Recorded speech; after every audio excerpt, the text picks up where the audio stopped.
El siguiente vídeo no tiene la intención de agredir a nadie. Solo tiene la intención de difundir una información histórica. Debido a que el siguiente material usa bastantes fuentes y es bastante extenso, no será un vídeo con edición de imágenes. En su lugar será una versión audiolibro. El documento es una fuente de historia alternativa nada oficialista. Pertenece a fuentes anglosajonas revisionistas. Se usarán citas históricas que no son políticamente correctas, pero serán necesarias para poder plantear los argumentos del tema. Recuerde que este documento no pertenece a este canal y sus opiniones. Este canal solo difunde. Usted tiene la decisión de cómo valorar esta información. La Alemania cristiana bajo Hitler. El profesor y escritor estadounidense Dr. Matthew Raphael Johnson, especializado en historia y ciencia política, de confesión católica ortodoxa, publicó en abril de 2019 en su sitio russjournal.org el siguiente texto: National Socialism in Context, Russian Christian Germany under Hitler, que ofrecemos en castellano para los lectores interesados en la visión ecuánime del líder alemán. El profesor Johnson en este ensayo pone el énfasis en desacreditar diversas mentiras e invenciones que se han dicho y se enseñan sobre Hitler, describiendo diversos aspectos de toda esa época, además de criticar fuertemente al mundo historiográfico por su cobardía y acomodación, que perpetúa las falsedades y apuntala la visión izquierdista de la historia. Rusia y la Alemania cristiana bajo Hitler, por Matthew Raphael Johnson, 2019. Los escritos de Hitler no son secretos. Ellos están disponibles para cualquiera que quiera leerlos. Es un hecho desafortunado el que incluso la lectura de tales materiales no tendrá un impacto en las fábulas y mitos profundamente arraigados que se dice que son historia. La lectura de los trabajos de Hitler solo puede conducir a una visión totalmente revisada de él y de su movimiento. Debido al temor, eso por lo general no lo hace. Una importante área es la conexión que hizo Hitler de la nación con la fe cristiana, en Alemania compartida por los modernos luteranos y los católicos romanos, concentrados en las regiones del sur. Los propios discursos de Hitler son monumentos vivientes a la ignorancia de las clases habladoras en Occidente. Él se vio a sí mismo como un nacionalista cristiano que sacó a una gran nación del violentamente impuesto pacto suicida de Versalles. El clima intelectual del mundo occidental ha llegado a estar tan corroído que, cuando se trata de algunas personas, decir cualquier cosa sobre ellas es aceptado sin más comentarios. Adolf Hitler y Donald Trump, solo para nombrar a dos, son ejemplos de esto. Un escritor puede decir cualquier cosa, siempre que sea una acusación horrorosa, y aquello será creído por el público y, sobre todo, por los pares revisores y la prensa. Una acusación común, aunque una extraña, contra Hitler es que él era un pagano. Esa acusación es usada para ganar la confianza y el apoyo de la derecha. En cuanto a la gente que la clase dirigente quiere que el mundo odie, esta debe acercarse a ambas facciones generales en el mundo político con diferentes conjuntos de verdades. En el caso de Hitler, para la izquierda él era un racista, mientras para la derecha él debe ser un pagano. Una técnica similar es usada contra Stalin. Una vez que este acorraló a los antiguos rojos, quienes eran casi todos judíos, él fue transformado en un antisemita. Él no era tal cosa, pero esa acusación fue usada para encubrir el hecho de que los bolcheviques eran principalmente un movimiento nacional judío.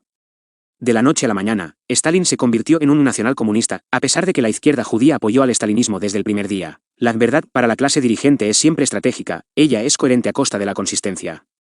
Para mantener el paradigma, los hechos que tercamente rechazan ser absorbidos en la creencia ciega son violentamente reprimidos. Eso es esencial para el moderno liberalismo, igual a progresismo izquierdista. El liberal de hoy finge que él se preocupa por el discurso abierto mientras vehementemente apoya en las universidades códigos de discurso que prohíben casi todas las formas de comunicación excepto aquellas que están oficialmente aprobadas. La disonancia cognoscitiva que resulta es responsable del gritón, acomplejado y patético macho beta liberal que circula en los salones de descanso de los campus con un temor extremo de que él no sea considerado lo bastante izquierdista. El contrato permanente en las universidades llega a un alto precio. En este ensayo serán examinadas las credenciales paganas de Hitler. Pocos historiadores saben mucho sobre Hitler porque ellos comprenden que mientras la acusación sea negativa, ella será creída. Considerando esto, no hay ningún verdadero motivo para profundizar en los hechos reales. Eso es reforzado por el hecho de que, como un historiador en una universidad, el mayor miedo es a ser difamado como un negador del Holocausto. Por lo tanto, la investigación seria es desalentada. Si aquello conduce a resultados impropios, la posible disonancia cognoscitiva podría ser excesivamente incómoda. Este fenómeno es de inmensa significación. Sin ello, el liberal moderno es solo un gritón irracional. Esta realidad es excepcionalmente subestimada entre escritores disidentes. Saber demasiado es una maldición si usted vive en aquel ambiente. Yo, por mi parte, no funciono bajo tales restricciones. Me parece que es necesario declarar desde un comienzo que las conversaciones de sobremesa de Hitler son una falsificación. El contraalmirante Karl Jesko von Puttkamer, presente en todas o en la mayor parte de aquellas, declaró que él nunca vio a Martin Bormann alguna vez tomando notas. Es también estirar la credulidad pensar que Hitler no se percató de la toma de notas. Si él hubiera querido que sus comentarios fueran registrados, él habría tenido un taquígrafo presente, O simplemente él mismo habría publicado esos pensamientos. Incluso si ese material se derivó de notas reales, David Irving ha declarado que estaba tan cargado de interpolaciones, que se hacía inútil. La evidencia más convincente contra las conversaciones que Hitler no habría dicho la mayor parte de esas cosas. Hay demasiados comentarios ignorantes que delatan al autor. El escritor de esas falsificaciones debe haber sido muy ignorante tanto del nacionalsocialismo como del mundo europeo de entonces. Por lo menos, él tenía una agenda. Por ejemplo, las conversaciones de sobremesa tienen esta cita: lo mejor es dejar que el cristianismo muera una muerte natural. Cuando la comprensión del universo se haya hecho generalizada, la doctrina cristiana será condenada por absurda. El cristianismo ha alcanzado el máximo nivel de absurdo. Y por eso un día su estructura colapsará. El único modo de deshacerse del cristianismo es permitir que muera poco a poco. El cristianismo, el mentiroso. ¿Procuraremos que las iglesias no puedan difundir en el extranjero enseñanzas que estén en conflicto con los intereses del Estado? Como el lector verá luego, eso es lo exactamente opuesto de lo que Hitler creía. Él personalmente subvencionó a las iglesias en Alemania y las animó sin falta. El cristianismo de Hitler pudo haber sido no específico, pero era completamente verdadero. Hay demasiado en sus discursos públicos que desmiente la ignorante opinión citada en dicho libro. Aquí hay otro comentario que Hitler nunca habría hecho: si esta guerra no hubiera ocurrido, el Reich habría aumentado apenas su población durante los próximos 10 años, pero la población rusa habría crecido vigorosamente. Eso es idiota porque Hitler estaba consciente de la cantidad de víctimas que las purgas y los campos de concentración, gulags, estaban cobrando en la población rusa. Él no tenía ninguna razón para creer que la población crecería, sobre todo después de que la colectivización de Stalin privó de comida a la mitad de Ucrania. Hitler también concedió sustanciales reducciones de impuestos para familias alemanas que tenían niños. La población aumentó rápidamente bajo su gobierno temprano, hasta 1940. Otro comentario es: la seguridad de Europa no será asegurada hasta que hayamos hecho retroceder Asia hasta detrás de los Urales. No debe permitirse que ningún Estado ruso organizado exista al oeste de aquella línea. Ellos son brutos, y ni el bolchevismo ni el zarismo hacen alguna diferencia. Ellos son brutos en un estado de naturaleza. Hacer referencia a esto es curioso. El estado de naturaleza es un constructo ideológico usado en el pensamiento político de la Ilustración, principalmente por Hobbes, Locke y Rousseau. ¿Estaría familiarizado Hitler con ello a ese grado? Es improbable, ya que él nunca se refirió a tales doctrinas en otras partes. Además de eso, se trata de una cita falsa porque en discurso tras discurso Hitler hace una cuidadosa distinción entre Rusia y los bolcheviques. Hitler por lo general habla con bastante consideración de los rusos verdaderos, y él sostiene que la URSS es gobernada por judíos, no por rusos. De ahí que esta no sería una declaración que él haría. En ese mismo estilo, leemos: los rusos tuvieron derecho a atacar a sus sacerdotes, pero no tenían derecho a atacar la idea de una fuerza suprema. Hitler nunca haría una declaración estúpida como esta porque su creencia a menudo indicada era que fueron los judíos los que atacaron a la iglesia en Rusia, nunca los rusos. ¿Por qué atacarían ellos a sus propios sacerdotes? Justo una página antes, él dice que los rusos están totalmente subordinados a esos mismos sacerdotes. Una de sus acusaciones regulares es que los judíos que se apoderaron de Rusia en 1918 podían ser identificados como judíos precisamente porque ellos atacaban a la iglesia. Los rusos no podían estar totalmente supeditados a los sacerdotes después de que los comunistas judíos habían destruido a la iglesia. Después de despotricar contra los rusos durante muchas páginas, llamándolos poco civilizados, incapaces del pensamiento científico, y de unos estúpidos, él dice: lo que me confirmó en mi decisión de atacar a Rusia, sin tardanza, fue la información traída por una misión alemana últimamente llegada desde Rusia, de que una sola fábrica rusa estaba produciendo por sí misma más tanques que todas nuestras fábricas juntas. O los rusos son ignorantes, o ellos superan a la industria alemana. No pueden ser ambas cosas. De hecho, esas presuntas conversaciones de sobremesa pasan constantemente desde pensar que los rusos son muy inteligentes a estúpidos. Hitler no era conocido por sus inconsistencias, especialmente en un tema tan crítico. Él también dice unas páginas más adelante: la guerra contra Finlandia en 1940, por ejemplo, fue solamente una gran muestra de camuflaje de parte de ellos, ya que incluso entonces Rusia poseía fuerzas armadas que la colocaban entre las primeras de las potencias, a la par con Alemania y Japón. Ese es un verdadero logro para un grupo que es uniformemente ignorante e incivilizado. Hitler nunca sería tan inconsecuente y tonto. Para lo que Hitler consideraba el bolchevismo judío era un objetivo principal de sus ataques y era cualquier cosa, menos una parte menor de la mentalidad de él. Las constantes referencias a Rusia sin el calificativo de bolchevique son también sospechosas, puesto que Hitler estaba muy preocupado por ese tema. Su feroz crítica contra la Iglesia ortodoxa llena de sacerdotes es igualmente absurda puesto que, a. él reconstruyó la catedral en Berlín de la Iglesia rusa en el exilio con su propio dinero, b. él sabía que los rojos estaban demoliendo la iglesia y habló sobre ello a menudo, y c. él promovió al metropolitano Serefenlad, un alemán, como la cabeza de esa misma iglesia en el Reich. Él nunca hablaría de la iglesia, plagada de sacerdotes en un estado oficialmente ateo. El autor de las conversaciones no solo es un impostor, sino que ni siquiera es un buen falsificador. Los lectores creerán eso solo porque ellos necesitan creerlo. François Genoud fue el principal promotor de esas conversaciones y, Con el tiempo, finalmente reconoció haber falsificado dichas charlas o haberlas citado incorrectamente hasta un grado extremo. Genoud es también el autor de la fabricación conocida como el testamento político de Hitler. Irving relata que Genoud le dijo, después de admitir que cambió muchas citas, pero eso es lo que Hitler habría dicho, ¿verdad? Esa es una justificación común para citas inventadas e imitaciones. Él justifica su fraude declarando que, ya que eso es lo que Hitler realmente creía, no es realmente un fraude. Bormann era uno de los ideólogos más anticristianos en el Tercer Reich. Él tenía todas las razones para representar falsamente a Hitler en ese respecto. La mayor parte del contenido de las conversaciones es Bormann, no Hitler. Hitler no habló de esa forma y nunca usó tan grosero lenguaje, especialmente estando rodeado de colegas. Él era conocidamente un orador elocuente. Él no podía haberse expresado de ese modo ordinario. Incluso por esa sola razón, habría que dudar de la veracidad de esas conversaciones. Richard Carrier explica en su texto Hitler's Table Talk, an Update del 2017. Aquí tenemos, dentro de literalmente solo días, las palabras reales de Hitler siendo distorsionadas y filtradas por los defectuosos recuerdos, deseos e interpretaciones, y modificaciones deliberadas, de varios involucrados. Y eso no fue siquiera una transmisión oral, sino por escrito. Picker entregó memorias ligeramente diferentes de las de Heim, e incluso entregó las memorias incompletas de Heim, quien continuaba cambiando el texto, después de entregar una versión más temprana de ello a Picker. Y luego, después de algunos años, de hecho, menos de una década después, esos distorsionados textos fueron alterados aún más, cuando fueron traducidos a otros idiomas. Estos pocos párrafos han mostrado que las conversaciones de sobremesa son una falsificación, pero incluso si contienen algún grano de verdad, son inservibles. Hitler no habló o escribió algo así. Él niega allí algunas de sus posiciones políticas más importantes. Eso no tiene sentido excepto como un Hitler de fantasía de la mente de Bormann. Muchas partes van en contra de lo que Hitler sabía en ese entonces.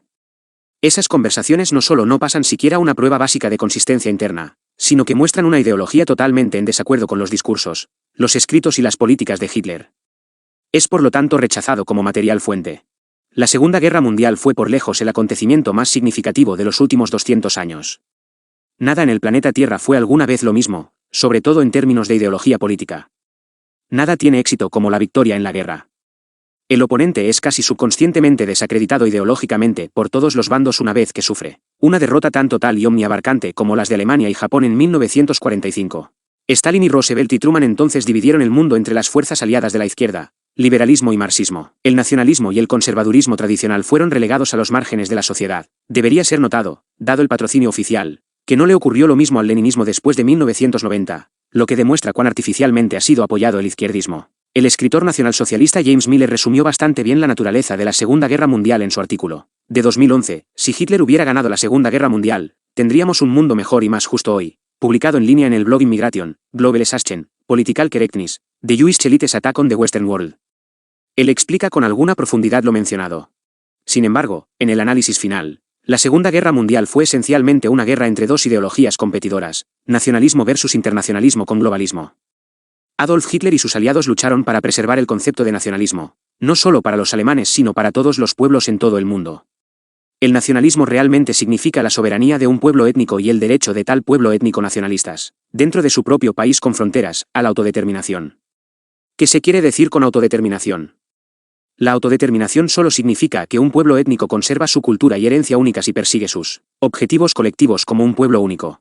Mientras Miller define la autodeterminación y el nacionalismo como idénticos, la idea aquí es valiosa y refleja lo que Hitler realmente pensaba de lo que él estaba haciendo. En una época de ignorancia forzada y ciega conformidad, esta definición es una de las mejores, más simples y más sucintas expresiones impresas de la idea nacionalsocialista. No hay ninguna nación sin el Ethnos. El nacionalismo no está intrínsecamente relacionado con el Estado o ni siquiera con una forma específica de liderazgo. Es el grupo étnico específico y aquellos lazos, biológicos, históricos, religiosos y geográficos, que los mantienen unidos. Sin el Ethnos, ninguna sociedad puede funcionar. De hecho, ninguna sociedad puede existir en absoluto. Nacionalsocialismo no es fascismo. Mussolini conocidamente define el fascismo como la nación que es el producto de la acción estatal. En otras palabras, el Ethnos es una creación artificial del Estado. En su doctrina del fascismo Mussolini dice sucintamente, en la medida en que es encarnada en un Estado, esta personalidad superior se convierte en una nación. No es la nación la que genera al Estado. Ese es un concepto naturalista anticuado que permitió una base para la publicidad del siglo XIX a favor de gobiernos nacionales.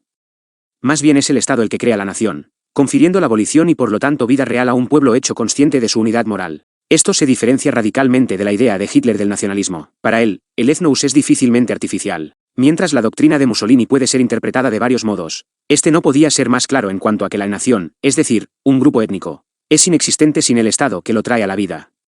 Ciertamente, la unificación de dos naciones separadas que componen Italia ayudó a crear esa idea. Cuando él se refiere a la publicidad del siglo XIX o publicismo, él probablemente se está refiriendo a Johann Herder y el movimiento romántico que teorizó en Alemania una especie de etnoanarquismo que Mussolini encuentra repugnante. Lo que hizo de los años 20 y 2030 una época de fermento fue que, primero, la guerra había destruido lo mejor de la virilidad europea, segundo, la Unión Soviética era militante en su deseo de subvertir todos los gobiernos del mundo por la fuerza, y finalmente, el capitalismo democrático liberal fue expuesto como una enfermedad decrépita y oligárquica que había sumergido al mundo en la depresión gracias a su pensamiento a corto plazo y a la especulación. Hitler por sí solo sacó a Alemania de ello. Por lo tanto, la forma estatal adoptada en Alemania fue una respuesta a esa realidad. Miller nos recuerda cómo sería el mundo si Hitler hubiese ganado la guerra. Hay muchísimos hechos al respecto, pero Miller lo reduce a 18. Ellos son enumerados aquí, aunque yo haya abreviado la mayor parte de ellos. 1. No habría existido la URSS. 2. No habría habido una guerra fría. 3. No habría habido una cortina de hierro ni una Europa oriental comunista. 4. No habría habido una China roja y el posterior asesinato de 40 a 60 millones de chinos por parte de Mao. 5. No habría habido un Vietnam del Norte comunista. 6. No habría habido una Camboya comunista ni la matanza hecha por Pol Pot de 2 millones de camboyanos. 7. No habría habido una división de Corea en norte y sur. 8. No habría habido una Cuba comunista. 9. No habría habido comunismo por todas partes. 10. El liberalismo, izquierdista, y el multiculturalismo no dominarían la moral, ethos, occidental. 11. No existiría el marxismo cultural ni la corrección política. 12. No habría inmigración desde el tercer mundo hacia naciones occidentales. 13. No existiría la depravada suciedad en televisión, en las películas, etc. 14. No habría una difundida pornografía. 15. Todavía se rezaría en las escuelas públicas. 16. No habría un movimiento feminista radical que odia al hombre. 17. No existiría Israel y todos los problemas que ha llevado a los Estados Unidos y la miseria inconmensurable que ha impuesto sobre los palestinos. 18. Los judíos estarían viviendo en Madagascar, quizás, y serían cuidadosamente supervisados. Madagascar era un lugar que Hitler consideró como una patria judía. Nadie puede negar esto. La Segunda Guerra Mundial fue luchada para hacer el mundo más seguro para que Stalin y sus sucesores, Mao y Pol Pot, asesinaran a más de 80 millones de personas. Sin embargo, a los niños de escuela les dicen que todo eso valía la pena a fin de rescatar a los judíos de un loco que quería conquistar el mundo. Si Hitler hubiera ganado la guerra, su intención estaba clara en lo que se refería a los judíos, sin los británicos que vetaran el plan. Él habría enviado a los judíos de Europa al Oriente Medio para crear una patria judía. El número 18 ya citado no entra en conflicto con el número 17. El acuerdo Avara, transferencia, firmado el 22 de agosto de 1933, y el apoyo que él recibió de los sionistas alemanes es una prueba de eso. De hecho, antes de la guerra varios miles de judíos fueron enviados al Oriente Medio conforme al acuerdo, subvencionados por la Alemania de Hitler, con los bienes de ellos intactos. Aún existen monedas que muestran el hexagrama de Salomón, la así llamada estrella de David, en un lado y la cruz gamada en el otro. También habría que destacar que la mayor parte de los grupos antijudíos de la Europa del siglo XIX, incluida la Organización Unión del Pueblo Ruso, querían la transferencia de los judíos hacia fuera de Europa. Así, el sionismo y el pensamiento antijudío se encontraron como aliados. Nadie necesariamente quería que eso fuera llamado Israel, lo cual es un insulto para los israelitas actuales, pero la idea sionista básica pareció un aspecto importante de ese movimiento en general. Hay ciertamente mucho más que 18 consecuencias positivas para una victoria del eje, pero aquellas mencionadas por Miller son las más importantes. Lo absurdo de un veterano, estadounidense, de la Segunda Guerra Mundial apoyando a las tropas, en Corea o Vietnam tiene un elemento de ironía que la lengua inglesa no puede expresar totalmente. El profesor universitario estadounidense promedio, el patriota neoconservador, y el liberal, progresista parecen incapaces de entender el hecho simple de que la pérdida de Hitler hizo inevitable Vietnam. Cuando en mis clases hablo acerca de la historia del siglo XX llegando a la Segunda Guerra Mundial y la época de Hitler, yo comienzo mi primera conferencia de esta manera. Consideren una nación que acaba de perder a 3 millones de sus mejores hombres en una guerra horriblemente sangrienta. Casi cada familia sufrió una muerte en combate o serias heridas en los campos de batalla. La gente vive en un estado de conmoción por una carnicería que nadie probablemente podría haber predicho en ese entonces. La nación está quebrada en todos los sentidos y no puede cuidar de los millones de hombres mutilados por la guerra. Los vencedores han exigido que esa nación pague por el costo entero de la guerra, una suma que hoy serían billones de dólares. Esa nación ha sido declarada culpable de la guerra, y la propaganda para ese efecto inunda las ondas hercianas, creando un fuerte sentido de obnubilación y desmoralización. El tratado que termina aquella guerra exige que cualquier crecimiento de su economía sea confiscado por sus enemigos. La recaudación fiscal es mínima, y la evasión es generalizada. No hay ninguna economía funcional, porque los vencedores han desmantelado toda la industria. El dinero carece de valor. La cesantía está entre el 40 y el 60%. El Banco Central es controlado por extranjeros que llevan el dinero hasta el suelo.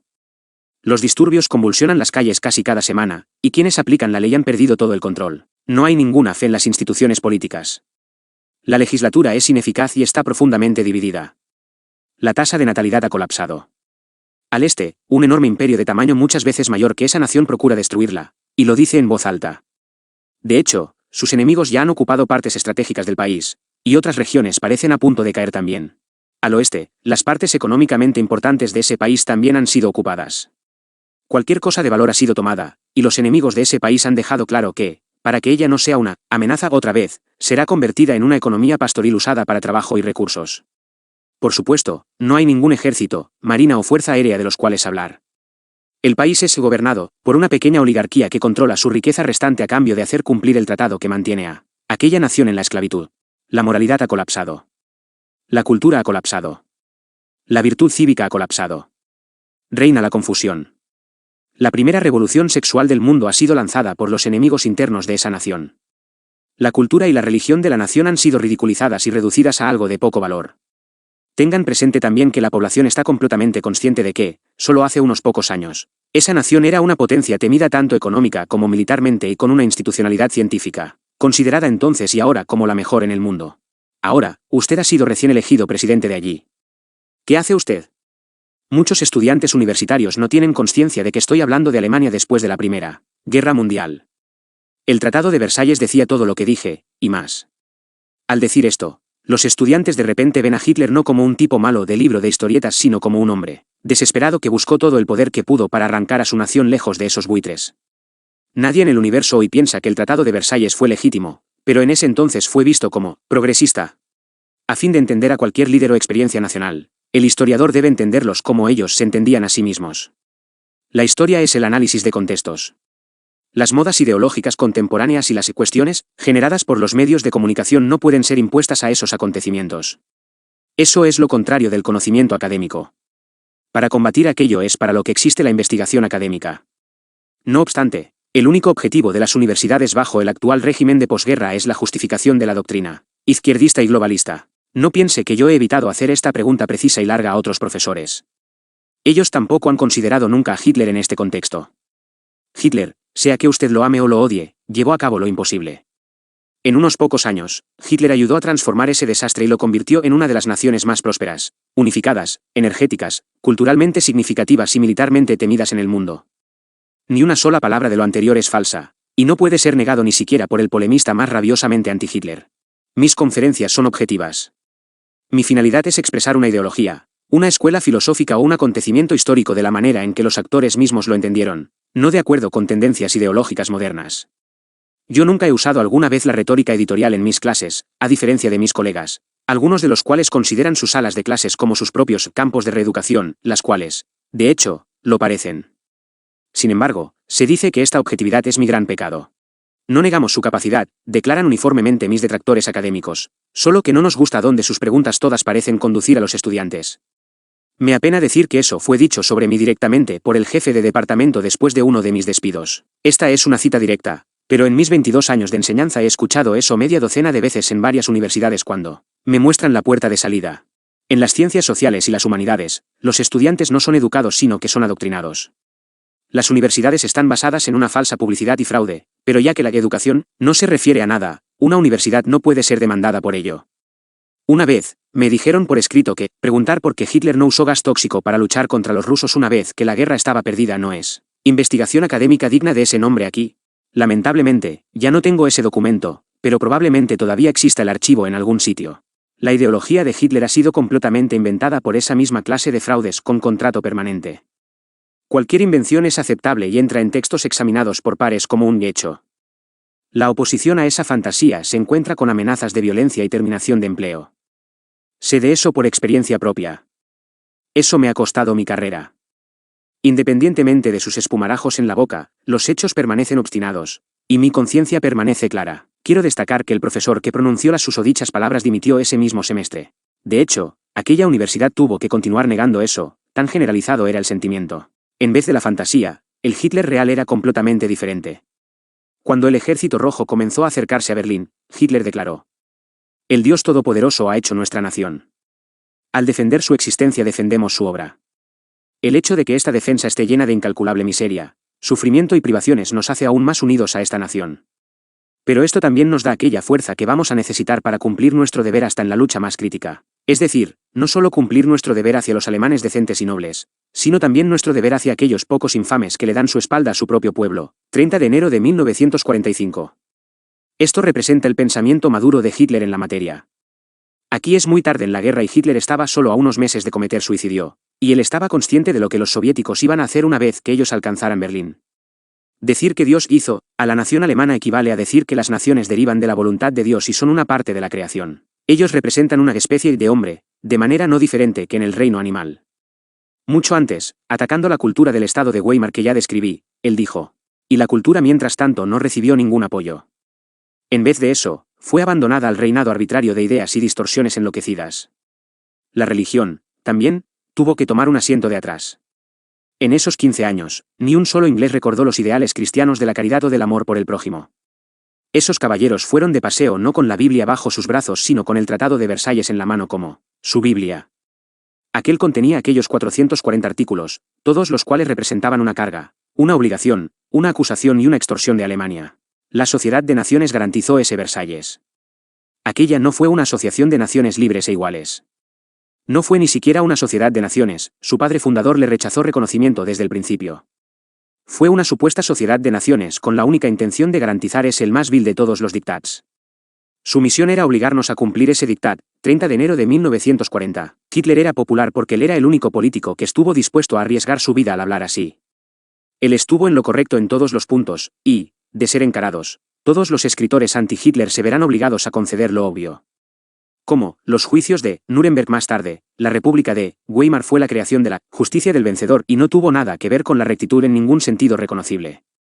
En el mismo discurso, él dijo: "El señor Churchill muere por comenzar una guerra. Él acaricia la esperanza, como lo han expresado sus intermediarios, así como su propia persona, de que el bombardeo debería finalmente, y cuanto antes, desplegarse en esta guerra. Y ya ellos están gritando que esta guerra no debería prestar atención a mujeres y niños. Porque, cuando Inglaterra ha hecho caso alguna vez de mujeres y niños? Después de todo, toda esta guerra de bloqueo no es nada más que una guerra contra mujeres y niños, tal como una vez fue el caso en la guerra de los Boers. Precisamente entonces fueron inventados los campos de concentración. El cerebro inglés dio a luz esa idea. Nosotros solo leímos sobre ello en las enciclopedias y más tarde lo copiamos, con una diferencia crucial: Inglaterra encarceló a mujeres y niños en esos campos. Más de 20.000 mujeres Boers murieron miserablemente en ese entonces. ¿Por qué debería Inglaterra luchar de manera diferente hoy? Hemos previsto eso, y nos hemos preparado, y vid. Hitler golpeó un nervio vivo. Las ficciones de campos de exterminio fueron inventadas por la misma gente que realmente los usó. Durante la Primera Guerra Mundial, los húngaros tenían varios campos donde los serbios y otros enemigos étnicos fueron enterrados. Muchos murieron de exposición al clima y desnutrición. Después de la guerra, millones de civiles y prisioneros de guerra alemanes fueron muertos deliberadamente por los militares de Estados Unidos, el Reino Unido y la URSS, los famosos aliados. Los soviéticos liberaron todos los campos de exterminio al este, inventando su propia versión de los acontecimientos, ya que ellos tenían un incentivo para hacer eso. Encubrir sus muchos crímenes era un aliciente importante en ese entonces, y por lo tanto Hitler tuvo que ser descrito tan siniestramente como fuera posible, pero el término Holocausto no fue empezado a usarse sino hasta directamente después de la Guerra de los 6 días cuando Israel comenzó a recibir una fuerte crítica. Dicha palabra es un arrogante neologismo y un nombre inapropiado. Hitler invitó al Comité Internacional de la Cruz Roja, ICRC, a esos campos de exterminio, y ellos recibieron un certificado de legitimidad sanitaria. El ICRC comentó acerca de las considerables instalaciones de hospital para presidiarios en todos los campos principales que ellos visitaron. Extrañamente, ese hecho no existe en ningún libro de historia usado en escuelas secundarias o universidades. Una declaración tan trascendental de la Cruz Roja sería significativa para cualquier otra circunstancia. Stalin, apenas tiene que ser dicho, rechazó cualquier visita de ellos. En Mein Kampf leemos: la doctrina judía del marxismo rechaza el principio aristocrático de la naturaleza y sustituye el privilegio eterno del poder y la fuerza con la masa de los números y su peso muerto. Con ello niega el valor personal, impugna el significado de pueblo y raza, y así se retira de la premisa de la humanidad para su existencia y cultura. Como un fundamento del universo, eso conduciría al final de cualquier orden intelectualmente concebible por el hombre. Sí, Con la ayuda de su credo marxista, el judío es victorioso sobre los pueblos del mundo. Su corona será la corona fúnebre de la humanidad, y este planeta, como lo hizo una vez durante millones de años, se moverá por el éter carente de hombres. MK, volumen 1, cap 2. El marxismo es solo utilitarismo. Los trabajadores están en lo correcto solo porque hay más de ellos. Marx en ninguna parte le dice a los lectores por qué el trabajo debería ser privilegiado en ese sistema. Es decir, a menos que usted ya haya aceptado el materialismo como verdadero, entonces la producción física es todo lo que hay. Incluso Churchill mismo reconoció la naturaleza judía del marxismo, al igual que lo hicieron todos sus contemporáneos. Más del 80% del primer Soviet Supremo eran judíos. Ellos componían tal vez el 2% del país en ese tiempo. Por supuesto, el Estado soviético no tuvo nada que ver con los trabajadores en ningún sentido normal del término. Tenía que ver con el enriquecimiento de un pequeño grupo de gente a costa del trabajo.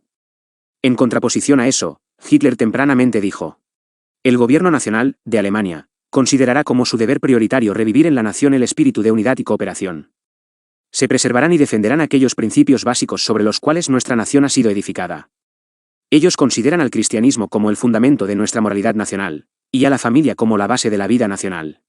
El gobierno está determinado, sin consideración de clase y posición social, a restaurar la nación a una consciencia de su unidad política y nacional y de los deberes consiguientes tras esa comprensión. Tiene la intención de hacer del respeto por nuestro glorioso pasado y del orgullo por nuestras antiguas tradiciones los principios fundamentales para la educación de la juventud alemana. De esta manera emprenderá una guerra despiadada contra el nihilismo espiritual, político y cultural. Alemania no debe experimentar el caos del comunismo, ni lo hará. Proclamación del gobierno a la nación alemana, Berlín, febrero de 1933. Una cosa es tener objetivamente una gran historia, y totalmente otra el estar consciente de ella. Actualmente, el Occidente de posguerra ha tenido su historia manipulada y distorsionada en pro de los intereses de los vencedores de la Segunda Guerra Mundial. El socialismo es meramente negativo. Solo la nación histórica crea contenido positivo, es decir, fines a ser perseguidos. La producción material no es un hecho moral. Es por eso que el nacionalsocialismo era popular. Hitler era un hombre de palabra. La anterior descripción de la Alemania de Weimar estaba todavía muy vigente cuando aquellas palabras fueron dichas. El nacionalsocialismo es totalitario, en el sentido de que la nación es una entidad singular y omniabarcante que afecta todas las partes de la vida. Eso ciertamente incluye la religión y la educación. En uno de los discursos ideológicos esenciales de Hitler de 1933 él dijo: las ventajas de una naturaleza personal y política que podrían surgir del compromiso con organizaciones ateas, no pesarían más que las consecuencias, que se harían evidentes en la destrucción de los valores básicos morales generales.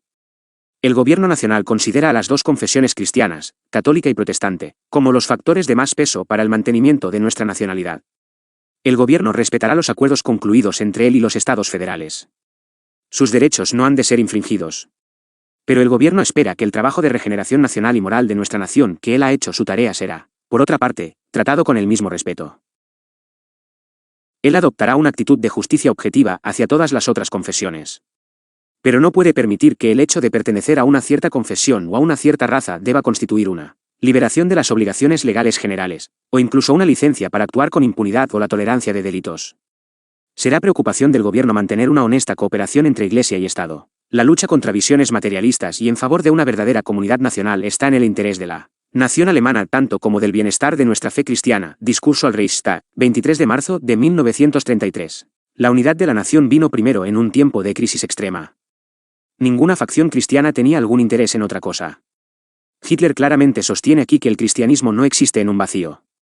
Debe ser comunicado a otros y tener un espacio dentro del cual trabaja. Ese es la nación. El ateísmo es el fundamento del nihilismo. De hecho, él es nihilismo. El ateísmo no puede ser justificado filosóficamente. El descubrimiento del ADN destruyó la mitología darwiniana de las clases dirigentes británicas del siglo XIX. Alemania estaba casi en el punto de no retorno cuando esas palabras fueron dichas. Ella habría desaparecido si Hitler no las hubiera pronunciado, lo cual, por supuesto, le habría venido bien a muchos. El genocidio contra alemanes, parece, es siempre aceptable. Weimar fue un desastre para Alemania, y, se quiera o no, los judíos estaban en el centro. Los principales eran Gustav Landauer, Rosa Luxemburg, Kurt Eisner, Leo Jochiches, Ernst Toller, Erich Mühsam, Eugene Levine, Paul Levy y Karl Radek, solo para nombrar algunos. Como Leon Degrelle y otros mencionaron, los dos delegados que ayudaron a imponer la austeridad en Alemania fueron el ministro jefe prusiano Paul Hirschi, Otto Landsberg. Fue Hugo Prus quien escribió aquella desgraciada constitución. Hitler hizo referencia a la naturaleza judía de la República de Weimar. ¿Cuán judía era ella? Walter Rathenau era el ministro de Asuntos Exteriores, Rudolf Hilferding era el ministro de Hacienda, Bernard Weiss era jefe de la Policía Federal, y Edward Bernstein encabezaba el Partido Socialdemócrata. A causa de eso, Alemania se convirtió en la ciudad de Las Vegas del continente europeo. Hay que examinar el trabajo del judío Magnus Hirschfeld, el arquitecto de la revolución sexual, que creó el Instituto de Investigación Sexual, localizado en Berlín, que actuó como un temprano Instituto Kinsey, de Alfred Kinsey, sexólogo estadounidense, celebrando toda clase de fetiches sexuales, conduciendo investigaciones de cirugía transexual y todo lo demás forzado sobre el hombre occidental de hoy. El cine era judío, y los principales directores y productores eran, entre otros, Max Reinhardt, Paul Davidson, Joseph Mandel, Jules Greenbaum, Otto Goldberg, Joseph von Sternberg, Fritz Kohn y Peter Lowry Lowenstein. La pornografía existió también y es tradicionalmente una empresa judía.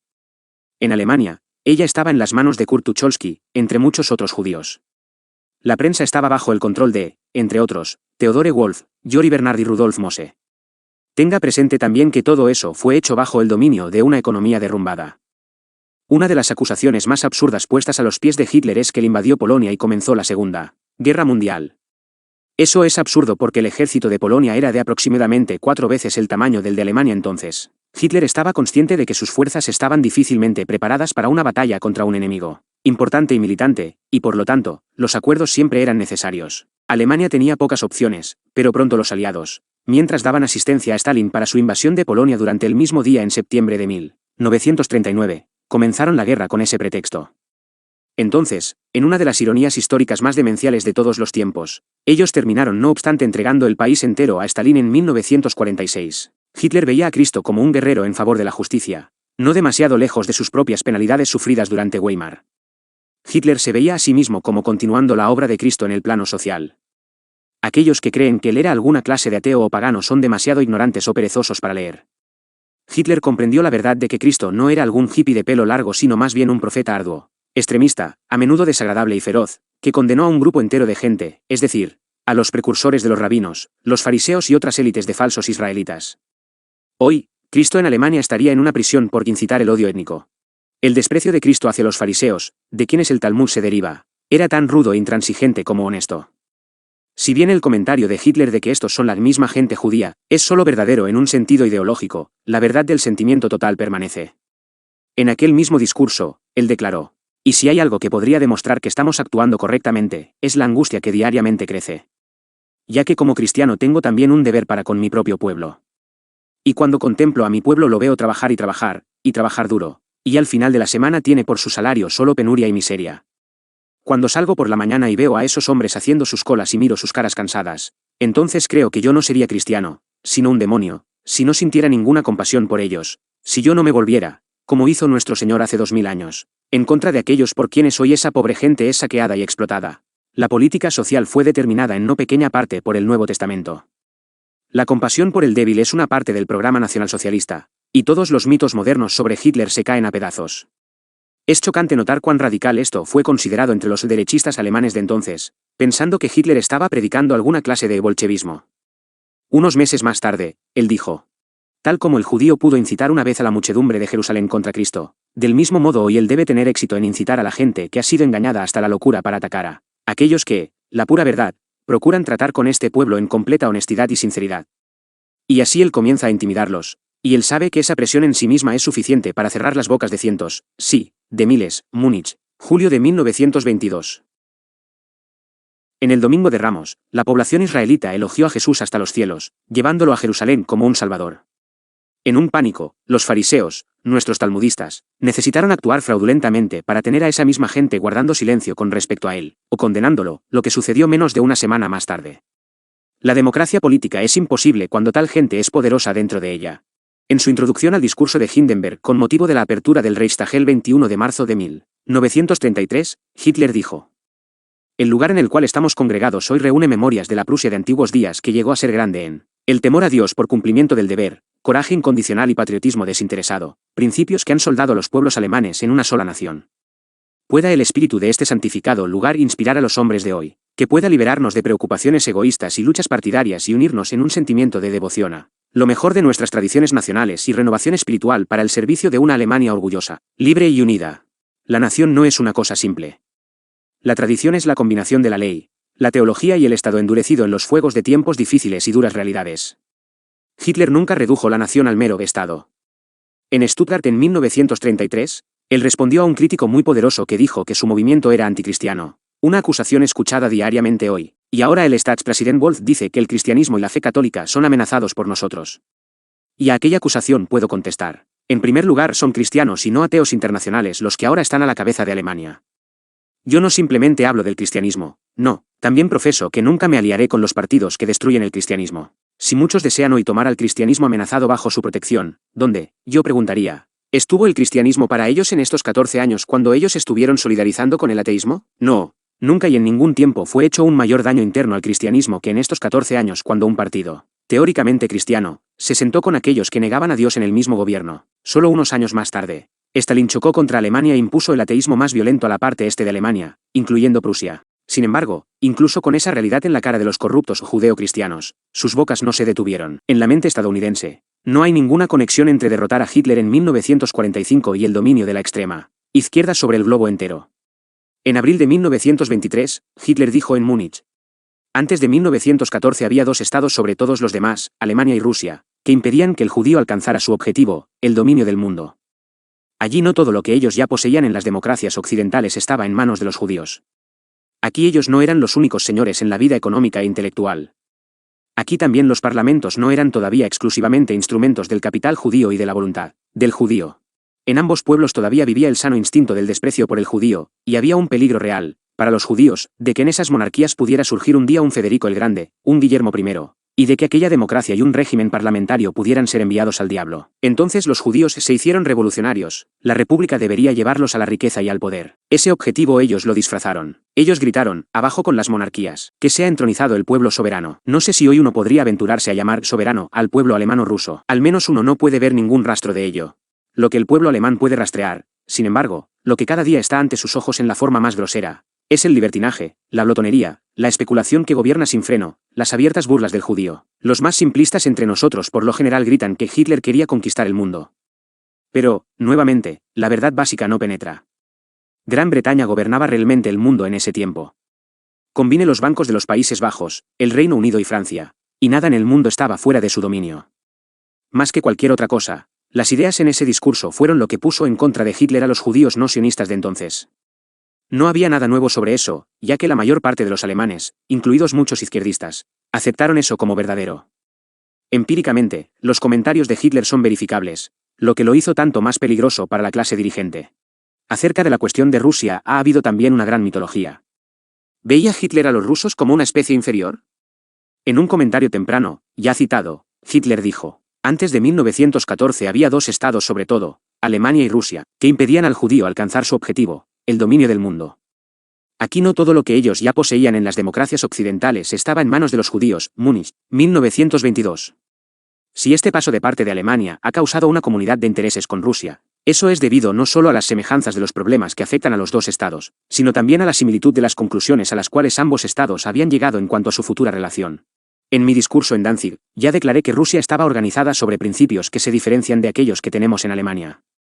Sin embargo, ya que se hizo claro que Stalin no encontró nada en los principios rusos soviéticos que le impidieran cultivar relaciones amistosas con estados de una convicción política diferente, la Alemania nacionalsocialista no ve ninguna razón de por qué ella debería adoptar otro criterio.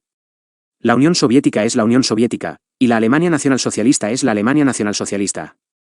Pero una cosa es cierta. A partir del momento en que los dos estados consintieron mutuamente en respetar el régimen distintivo y los principios del otro, había desaparecido cualquier razón para una actitud mutuamente hostil. Los largos periodos en la historia de ambas naciones han mostrado que los habitantes de estos dos estados más grandes, en Europa, nunca fueron más felices que cuando ellos vivieron en amistad el uno con el otro. La Gran Guerra, que una vez hizo enemigos a Rusia y Alemania, fue desastrosa para ambos países. Berlín, 6 de octubre de 1939. Esto demuestra que Hitler no estaba interesado en la dominación mundial, y nunca buscó la imposición de su ideología sobre otros. Él puede haber pensado que ciertos elementos del estalinismo reflejaban su propia ideología, sobre todo ya que Stalin acababa de purgar al Partido Comunista de los viejos bolcheviques, la mayor parte de los cuales eran judíos. Esa no era una política antijudía, sino solo un recordatorio del hecho de que el bolchevismo temprano era judío. Hitler no estaba bajo ninguna ilusión, él sabía que Lenin, Trotsky y Stalin eran idénticos en ideología, propósito, tácticas y moralidad.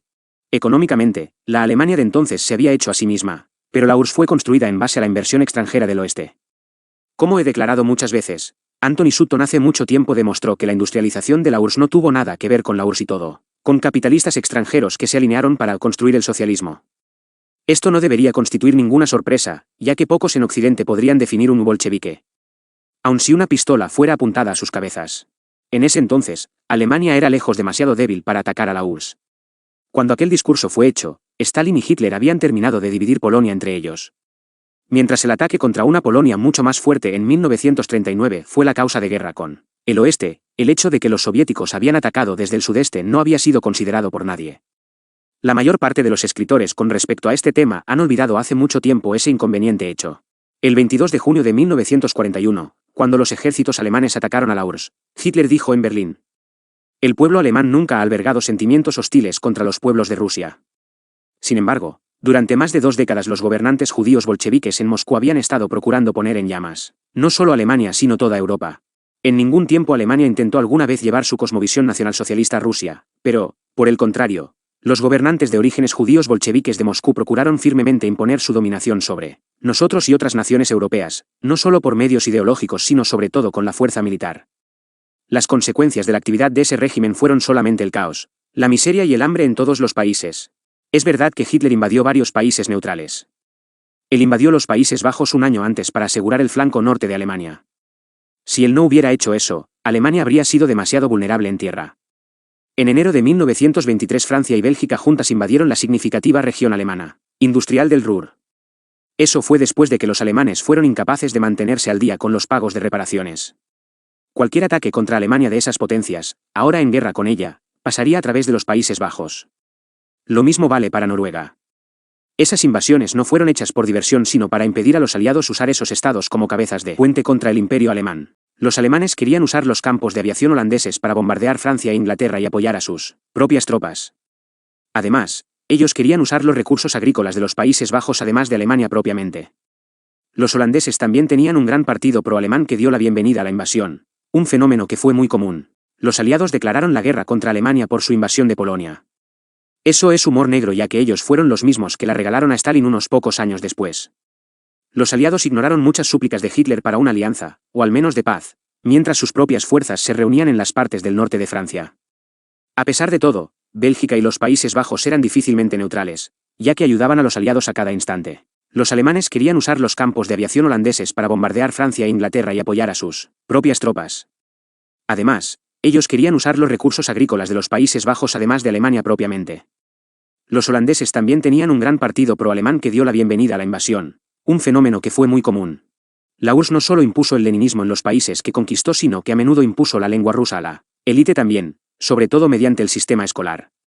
Ser capaz de hablar ruso era ciertamente una ventaja extra para aquellos que cooperaban con el régimen soviético. Hitler pudo esconder apenas su conmoción por el hecho de que los aliados occidentales se aliaran contra Alemania y apoyaran a un régimen, la URSS, que procuraba activamente destruirlos a todos ellos. Este informe ha mostrado sin ninguna duda que Hitler no era ningún pagano, tampoco un imperialista, sino solamente un político nacionalista en una Alemania destrozada por la guerra y llena de crisis. Como yo solía decir a los estudiantes, ¿qué opciones estaban disponibles para un presidente de una nación en el estado en que estaba Alemania durante los años 20? Alemania había caído desde ser la economía más avanzada del mundo a ser un país del tercer mundo, de la noche a la mañana. El trabajo del historiador consiste en ver a los actores históricos de la manera en que ellos se ven a sí mismos. Pocas instituciones son menos competentes que el historiador académico estadounidense. Con contrato fijo, sobrepagado y perezoso, el historiador académico promedio está contento con la típica versión de los buenos y los malos de los acontecimientos, que pone en ridículo su posición y pone su capacidad en seria duda. El académico típico está mucho más preocupado de no ser llamado racista o sexista que de decir la verdad. Los profesores varones blancos viven bajo un régimen de terror y miedo. La mención de eso a ellos conducirá por lo general a una adaptación de una postura de macho y a enojados desmentidos. Por lo tanto, reconociéndolo. El profesor promedio de ciencias sociales y humanidades, al menos los varones blancos, es un cobarde incompetente. Las mujeres son por lo general promovidas a través de los cursos e instaladas en universidades, de manera que pocos realmente saben cuán poco inteligentes ellas realmente son. Los profesores estadounidenses negros se encuentran casi exclusivamente en campos pseudoacadémicos como comunicaciones o marketing, de modo que su relación con esto es completamente insignificante. El África subsahariana no es exactamente un depósito del pensamiento abstracto, Y el número de filósofos negros, a pesar de la discriminación inversa absurdamente militante, es exactamente cero. A causa de esto, la historia académica es poco fiable, ignorante y basada completamente en uniformidad ideológica y clichés. Ellos producen una cantidad masiva de papeles que dicen muy poco, y hoy, ese es un mundo intelectual que se estanca cuyo presupuesto desesperadamente tiene que ser recortado al máximo. En ninguna parte esto es más evidente que en los estudios acerca de Hitler, América Latina, el fascismo o la URSS. Este artículo ha sido un modesto correctivo a la estupidez de ellos.